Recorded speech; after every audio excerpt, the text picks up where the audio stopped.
All right, Rabotai, welcome everyone to another Wednesday night shiur. Welcome Aaron Kababiyah, Tzkel Mitzvot for bringing your friend Moshe Zetuni, Tzkel Mitzvot, Rabotai, and Danielle's here with us tonight. Baruch Hashem, Shtabach Shem Olad. Please, Moshe, just move a drop over here so I can see you better. Okay, Rabotai, listen to what I'm telling you tonight. Listen to what I'm telling you tonight. You ready? Everybody's listening? We're starting off PARSHAT Vayikra, and it speaks about what? Well, who knows? What does this talk about, Simon? Korbanot. Now, listen very carefully because I'm telling you a bomb lesson of korbanot. There is a korban called korban ole veyored. Anybody know what that means? Korban ole veyored? Ole veyored. Korban, listen, Taddy! Korban ole veyored means like this. It means that the Torah says there's different people, right? A person that can afford a animal, and a person that cannot afford an animal can afford what? Like a bird. Like a bird. You know what I'm saying or no? You have wealthy people.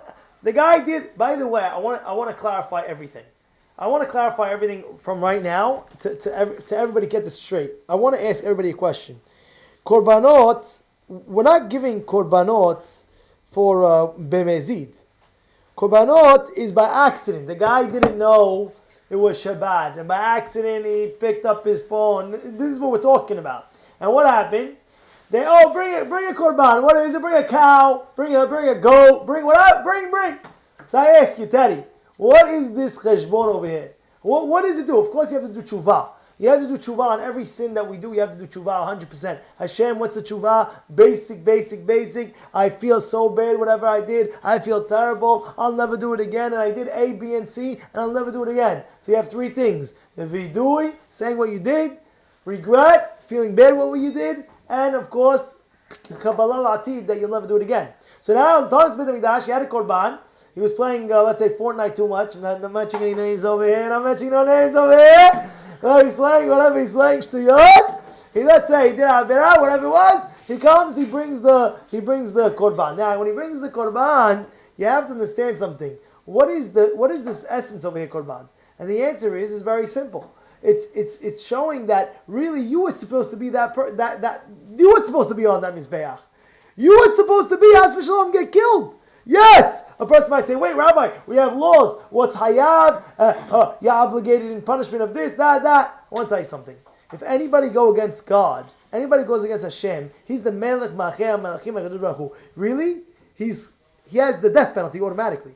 But Hashem, at His mercy, says, okay, you know what? We'll give him Malkut, we'll give him this, we'll give him that. But technically speaking, if you go against any king, they'll kill you. Go against Putin. Yeah, you know Putin. Yeah, the Putin. Go against Putin. God, I want to see. How come not one person goes against Putin and goes shoot him? How come? Everybody's scared living daylights out of him. You know why? They mess around with him, they'll get killed so fast. Even if they even think of killing him, he's already shot dead 15 times before he even thought of it. You know that?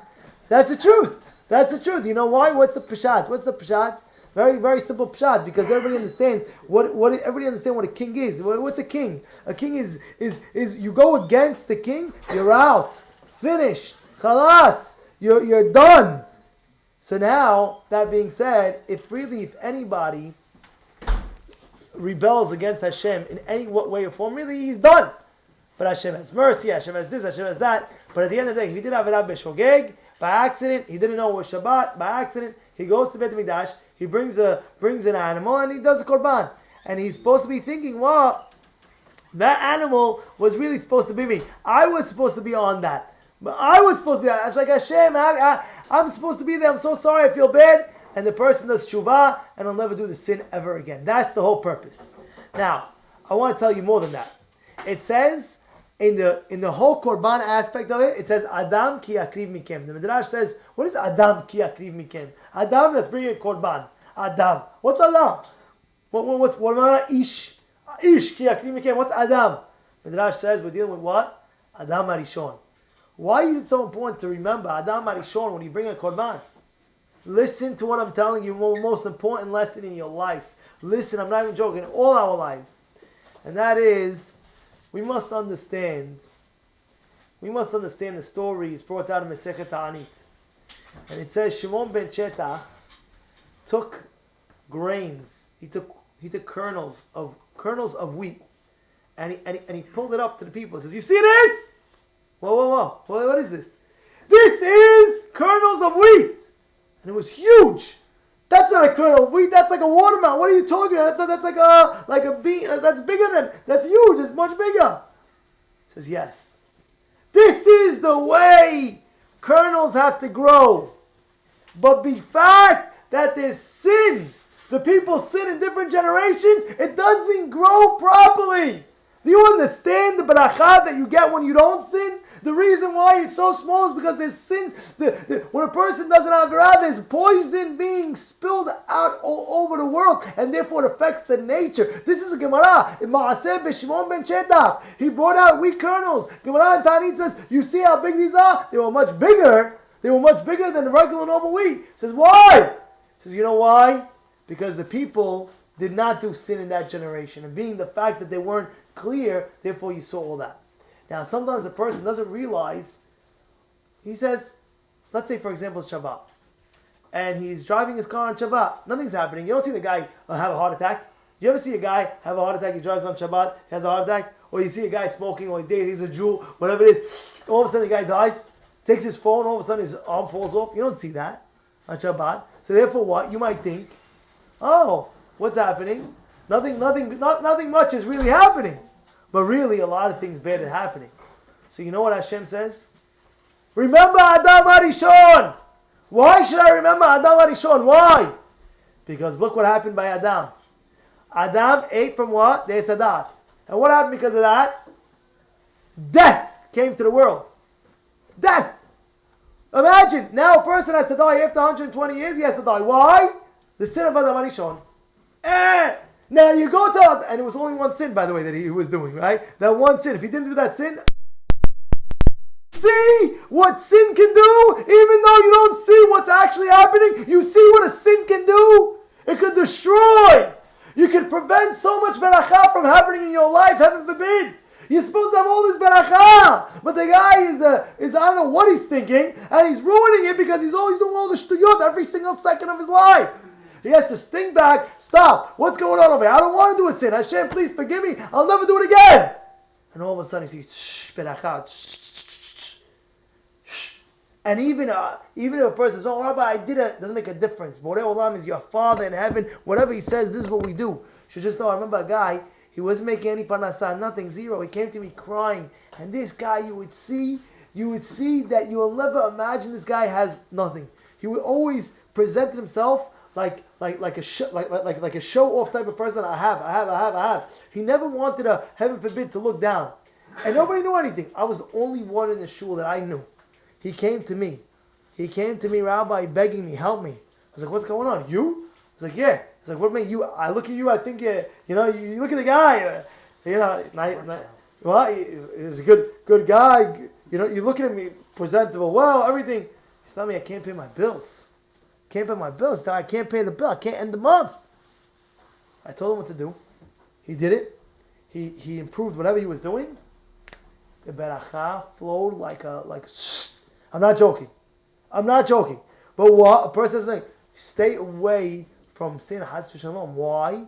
Because you don't know how much it's affecting your whole being around you. You don't understand how much it's affecting. Hashem wants to send so much barakah down, and sometimes a person has too much on his plate of sin. He's like, what's going on? Just stop. And guess what? Hashem created the world, and He knows what's best. And He said, don't sin. So why would you go against the Creator of the world? He knows better than what you. He wants for you the best, and He's telling you, don't do this, don't do that, for your own benefit. People tell me, Rabbi, Shabbat is too hard. Is that? What are you talking about? Shabbat is too hard. Shabbat is the biggest gift. You know why it's the biggest gift? I'll tell you. Some people, what time do they retire? What age do they retire? Anybody know? Give me a number. There's some people retire. What time? 65, 70, 75, 80, whatever it is. But at the end of the day, by that age, the guy's already, he can hardly eat ice cream anymore. Already high blood pressure. He can't have high cholesterol. He can't have steaks. He can't have this. He can't have half the things. He's going on a vacation now. He's chilled out. What do you do? I'm retired. And all of a sudden they come and they're giving him this. Oh no, I can't have that. No, I can't have that. I have to go this time and take my pill on this time.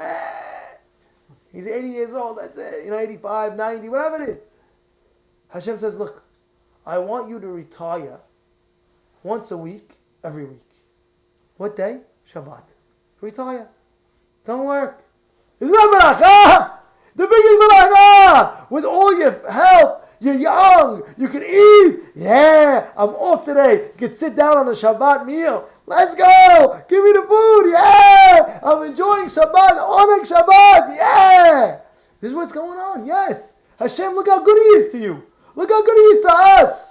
A person might say, oh no, I remember when we were younger. One Shabbat, oh, we're looking this, that, I have to do this. Why can't I play with why can't I do this? Remember when we were kids, oh, why can't I do this? Why can't Shabbat? Then you get older, you start realizing, whoa, wait. You have a wife and you have kids, you can spend time with them, and no kids are running away. Everybody's on the Shabbat table. You, as well, Rivka, you, Yosef, you, Moshe, tell me the Torah, tell me a story. And the father sits there and the mother sits there and they hear the nachat from the children. What beracha? This is a beracha. What did Rabbi Palacci say about the PARSHAT Shavua? Oh, ha! They repeat it over.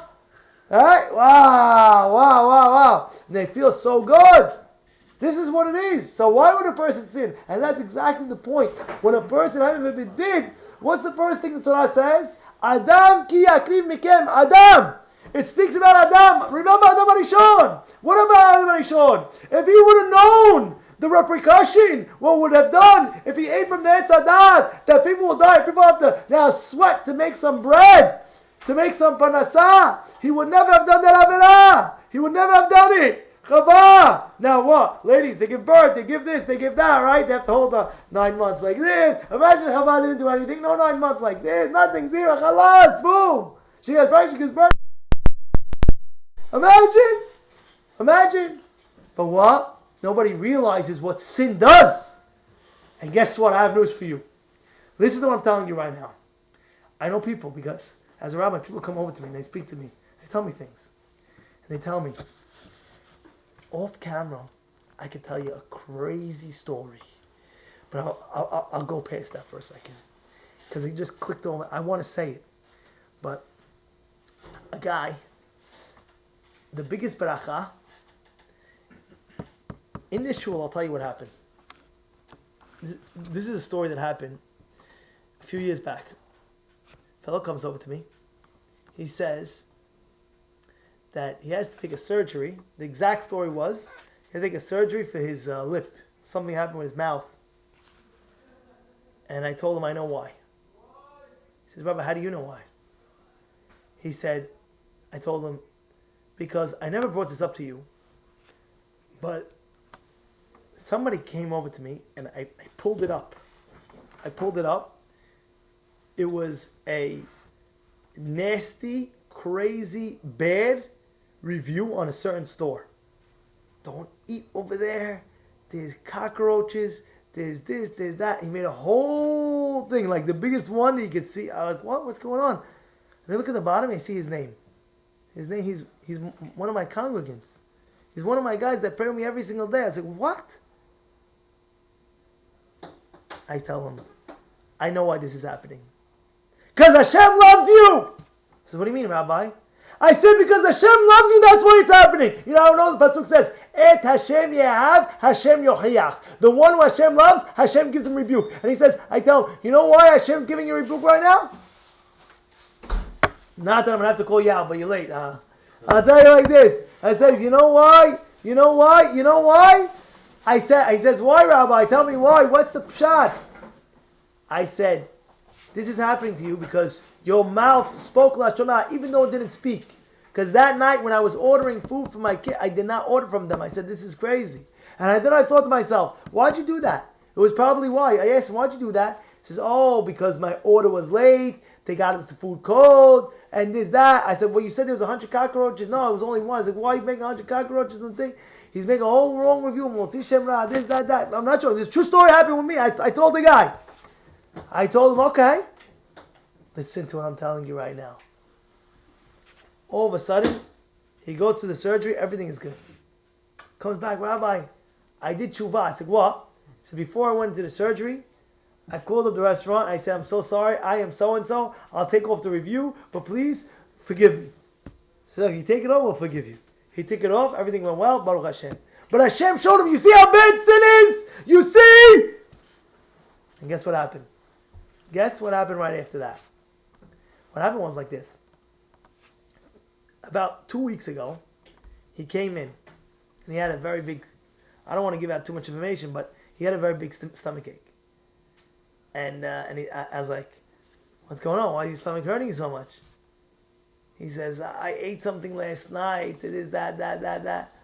I said, I told him, you went out to a restaurant?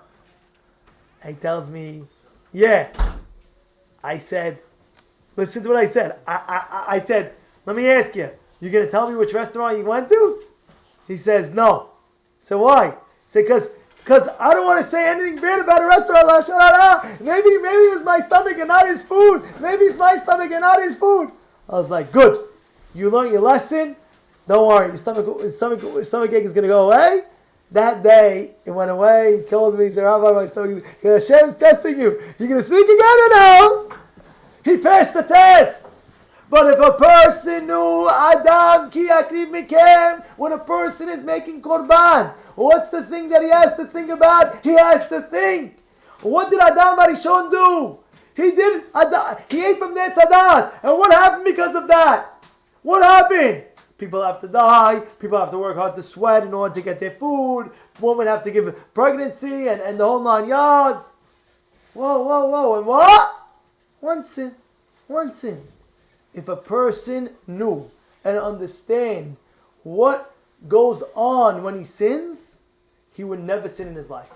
Should I tell you the Zohar? I'll tell you something about the Zohar quickly. Zohar says a person's neshama, really, it's connected from your body. Really, it's connected. You don't see it. It's an invisible string. You don't see it. You ever see a puppet? You know a puppet? You know what a puppet is? You think it was real when you were growing up, when you were, yeah? No. It was a string going very, very high up. Your neshama is connected from here to up there in Shamayim. And when a person does Avirah Has V'Shalom, he's shaking it up. And that's why when a person does Avon, strong Avirah, he feels it. He feels so bad. It's automatically. You know how I know? Gemara in Mesechet Kedushin, in the 4th Perek. I tell you the story, crazy story. Oh my goodness. There was a rabbi, and he was older, and he would say, Hashem, save me from the Yetzer Hara. Tatzileni min Yetzer Hara. And he's screaming, Hashem, save me from the Yetzer Hara. He's praying. His wife walks by and tells him, what are you praying for? To save you from the Yetzer Hara? You're so old. You have no Yetzer Hara. What are you talking about? What do you want? He says, no, save me Yetzer Hara. What happened? His own wife dressed up one time and was walking and she says, who are you? And it wasn't his wife. And something happened. It really was his wife. And he said a different name. He said a different name.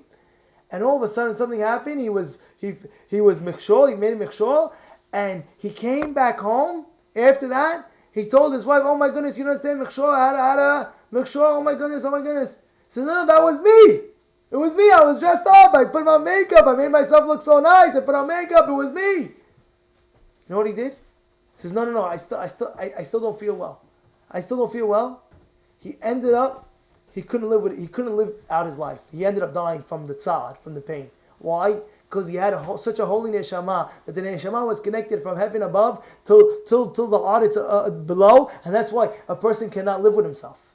When you do something bad, you feel down. And you feel disgusting. You know what I'm talking about? You ever feel disgusting after, like, what I do? Or a person speaks, like, when a person's on a high level of Kedusha, and he starts cursing, and then all of a sudden you feel so bad, it's not me. How can I curse? It's not me. Yeah, it's not you. Because the Neshama feels it. What are you cursing? Nibul peh? Curse and curse and curse and curse. Why? Because the Neshama above, that's connected to you below, feels the tzad, feels the pain. And that's why everybody feels what they know, what they have to mitaken. And that's the first lesson we know. Adam. Remember Adam. You made korban. Remember Adam and Rishon. You see how bad sin is? It can affect a lot of baracha. Be careful. Do not sin. If a person did, give a korban. Make tshuva right away. That's it. I'm making tshuva right away. You feel bad? Go right, make right tshuva right away. Don't leave it. Don't say, okay, tomorrow, next day. I have friends of mine, they don't go to sleep without thinking before they go to sleep everything that they did that day. If they did anything wrong, they say, I'm sorry, I'll never do it again in my life. That's how people are. Now let me finish. Now there's something called a korban ole veyored. What's ole veyored means? It means like this. If a person can afford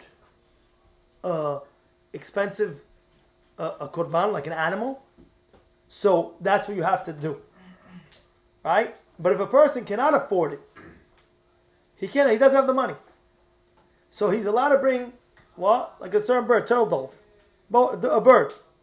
If he can't afford that, he can bring the mincha offering, which is the flour. You take flour and that's what you give. So first comes the animal, then comes the turtle dove, then comes the flour, the dough, flour, and they put it. So, what is ole veyored? Ole, if the person has it, do it. Doesn't have it, yored, go do the small one. Now the hidush is like this. Let me tell you the hidush. The hidush is, if a person's wealthy, and he goes ahead and he doesn't bring an animal, he can afford an animal, but he doesn't bring an animal. He wants to cheapen out. He wants to bring the birds. He's not yotzei. No, it doesn't work. Now I'll tell you vice versa. If a person's poor, and he goes ahead and he brings the animal that's not affordable, the Sefer Chinuch says that's no good. Now you're thinking to yourself, Rabbi, what are you talking about? The poor man went all out. Instead of bringing a turtle dove, instead of bringing birds, he brought the best animal. No good. And the rich man, why is it no good? Why he was supposed to? We understand that he was supposed to bring the animal. He brought two birds. Now, no good. We have to understand the reason why both. And let me explain. The answer is like this. The answer is, it's like this in learning, and it's like this in tzedakah. Listen to what I'm about to tell you. I'll start first with the learning, and then I'll do with the tzedakah. Let's start with the learning first. If a person learns 4 hours a day, 5 hours a day, 6 hours a day, say, wow, Ashram, Ashrei Helko, Hodu Hashem Kitov, Kilam Azdo, Ashrei Ludato, praiseworthy is the guy. Right, Natan? Imagine we tell you learn 4 hours a day. How would you feel, Natan? Well, no, you. How would you feel? Would you feel good? Baruch Hashem. Now, that depends on who the person is. Why? Imagine you have a guy sitting and learning all day in yeshiva or in kollel. All day they're learning. So what does the guy say? Hey, look at me. I learned 5 hours. What are you talking about? You're in the kollel all day? You have 24 hours a day. You only learn 5 hours?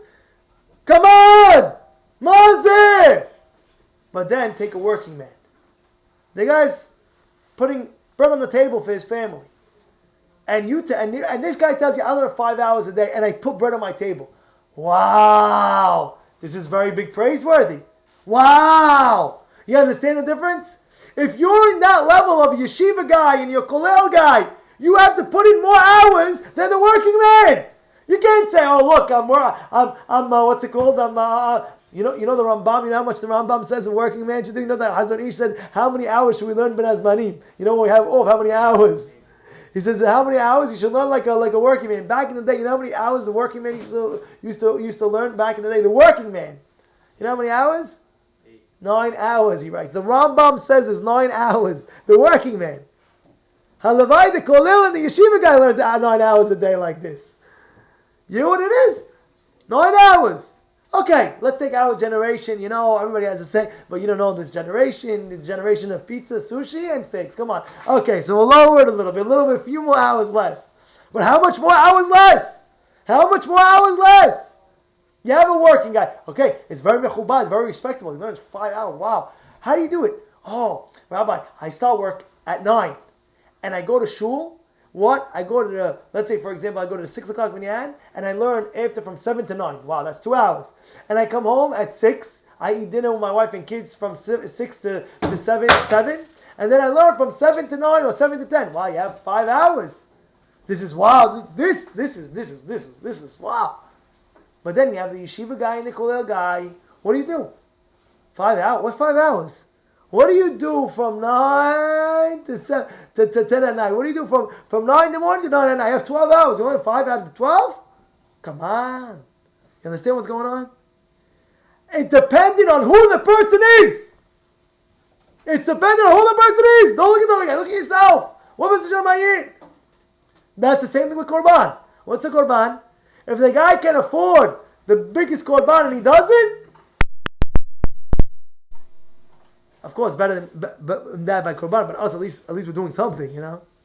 Same thing by charity. A guy goes ahead, he goes for Aliyah, La Torah, Mi Shebarach Avotenu Abraham Yitzhak Yaakov, Mi Shebarach Edon Echbad. Yosef Ben, wow, how much? You mean the dead? $1 million. Woo! The whole shul starts buzzing. Oh, you missed the action today in shul.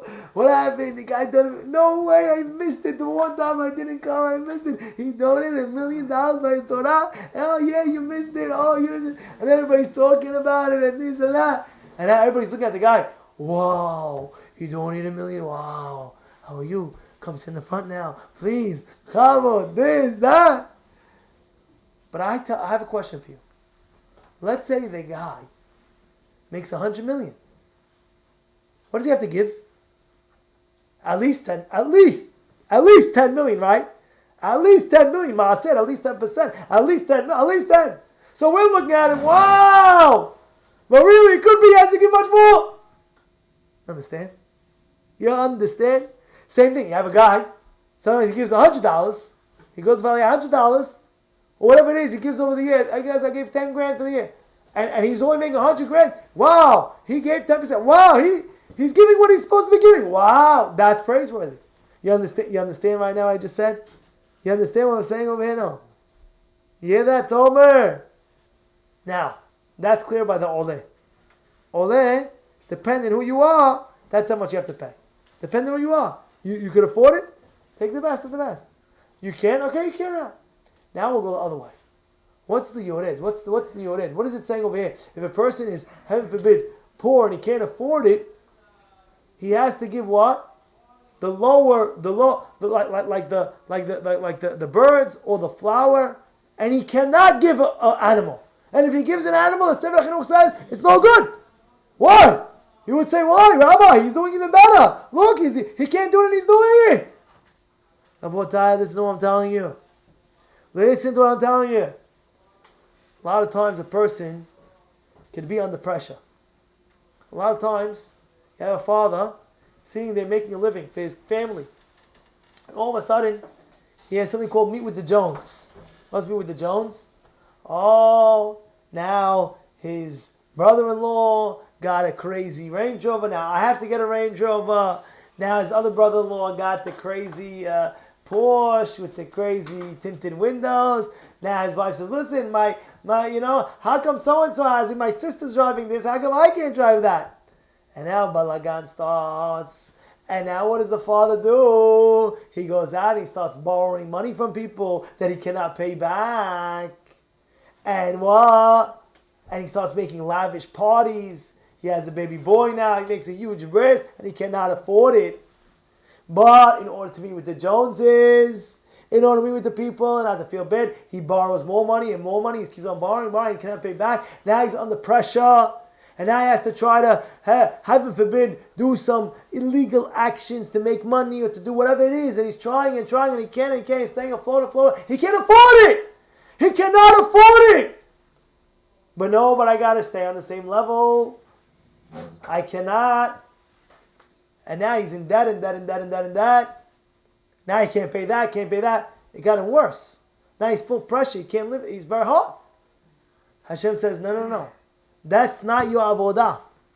That's not your mission. Excuse me. Stop. That's not what I want from you. You have to listen to me. That's not what I want from you. You know, there was a rabbi in Panama. You know what he did? When he became the rabbi in Panama, A little by little by little, he instituted. Everybody's wedding cannot exceed this amount of money. It's between this amount and that amount, whatever it was. It cannot exceed. You want to do in Panama, a rabbi. Yeah, he said, this is the wedding. This is how much it can be. You want to make a wedding in our community? No problem. In our community, we have a budget between this and this. So now nobody feels bad. Now nobody feels bad. The poor man doesn't feel bad because, I did this. And the rich man doesn't feel bad because he saves money. Hey, Shabbat Shalom. All right, and everybody feels like, you know what? This is the standard. And nobody's allowed to give more. That's it. Because you don't understand how much pressure it is out there. You might be young and saying, Rabbi, we don't have that. You're saying that now. But think about it. Fast forward when you get older, and now you have to make a wedding for your kid or something like that. Or you want to make a bris, or you want to make a bar mitzvah, and you say, wait, I need to be what everybody else is doing, and I have to get to their level, and if I don't, I'll look upon bad. So now you start borrowing, 100,000, and you come into the wedding, you're like, I don't know how I'm going to pay that back. 150,000, what am I going to do? So that's exactly what the Torah is saying. Lo yatsa. You're not yotzeh. Why? Because the Torah wants you to do to your means. And that's why it's saying when you have a korban and the guy cannot afford it and he still goes and says, I'm going to get the bigger korban, the Sefer Chinuch says, you're not yotzeh. What do you mean? I'm giving the bigger korban. No. You're not yotzeh. Why? Because you're going to get all this pressure on you. Think about it. A guy borrows money. Somebody was telling me a story. He borrowed money for his daughter's wedding. He borrowed like $200,000 to be on the level of the people. He borrowed $200,000. He tells me, you understand, Rabbi? I know the guy can't afford it. So I said, so what happened? So after the wedding, he heard people saying, you know what? I didn't like this and I didn't like that. And why was this? Why was that? And the father's thinking, I just borrowed all this money to make everybody happy, and then after everything for a few hours, they come after they say, I don't like this, I don't like that. And he's telling me, what are you crying? Come on. And then he hears another guy, you know what? How did he afford such a wedding? So they make fun of him anyway. They made fun of him anyway. He tried saving himself, and they still shambled him. And that's why, Rabbotai, listen to me very carefully what I'm telling you. Listen to me very carefully what I'm telling you. We learned 3 big important lessons tonight. And I wanted to get into your bloodstream. First thing is what? First thing was, Adam ki akriv mikem. Remember, the Korbanot speaks about Adam. You have to remember Adam HaRishon. When you bring the Korban, you're remembering Adam HaRishon. Why? Because the guy did a sin by accident. He did a sin by accident. He says, you think what sin, you don't know what sin does. You see the repercussion from Adam HaRishon. He sinned and people are still dying till today because of that sin. And therefore we must realize how detrimental, how atomic bomb is an Averah. You have to remember that. Wow, what can it do? Be careful and don't do anything and strengthen yourself. And guess what? You can strengthen yourself. Because if you believe in yourself, you will be able to do it. But a lot of people, they don't believe in themselves. No, Rabbi, I didn't go to yeshiva. Who cares? You're a Jew. Finished. You're a Jew. You must pick yourself up and say, you know what, I'll do it. Look at this guy in the back, Teddy Antaby. He didn't go to yeshiva. Nowadays, he didn't go to yeshiva. And now look at him. He's in the kollel. And I spoke to the Rosh Kollel today. And now he told me, he says, you see this guy, Teddy Antaby? Look the guy in the back. Do you see him over here? He tells me like this. He says, yes. Now he's reaching up to the level of the kollel guys.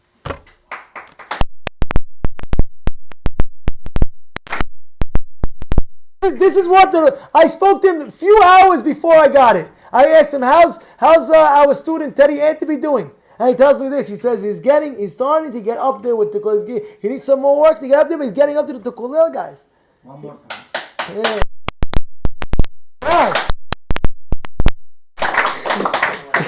Yeah. Yeah, what's going on over here? Should I tell you why? Because he believed in himself. He believed I can do it. I can do it. A lot of people sell themselves short in life. No, I can't do it. I'm not smart enough. I have ADD. I have ADD. I have ADHD. Everybody has another thing, you know. And if the guy doesn't have something, they make up something for him. Oh, he has this. What is this? I never heard of this. No, it's a new item that just came out, 2022. What? Yeah, it's a new item that came out. They found out that there's a new thing that the guy can't study enough because, and then if he studies a little bit too much, he snap and this. Everybody's snapping all of a sudden. I'm not saying be normal, of course. That he's not. Be normal. Be normal. But at the end of the day, you can do it. Don't think you cannot do it. Don't sell yourself short in life. Don't say, no, I can't do it. Because that's the biggest Yetzer Hara. That's the biggest Yetzer Hara. Don't say, Adam Arishon, no. If you knew the detrimental of sin, you would never sin in your entire life. You never sin. The problem is we don't realize and we don't see it. You don't realize you don't see it. And if you want, you can prevent yourself from any sin you want. That's it. Stop. That's it. Finish. Put it in your brain and that's it. Finished. And we also learned about the Oleh Veyored. We learned about what? About the Korban. The person cannot afford it, and he goes a bigger one. He can't afford it, he can't do it. He puts himself too much pressure. It won't even be good anyway. And of course, the Oleh. If a person has the means, and a person is of means, and he can buy a big Korban, and he buys a small flour and puts it on, and gee, no good. Why? Because you can do more. You can do more. That's what we have to feel. We can always do more. We can always continue. We can always be greater. Bezrat Hashem, we be zochet to remember these great lessons from him. Bezrat Hashem.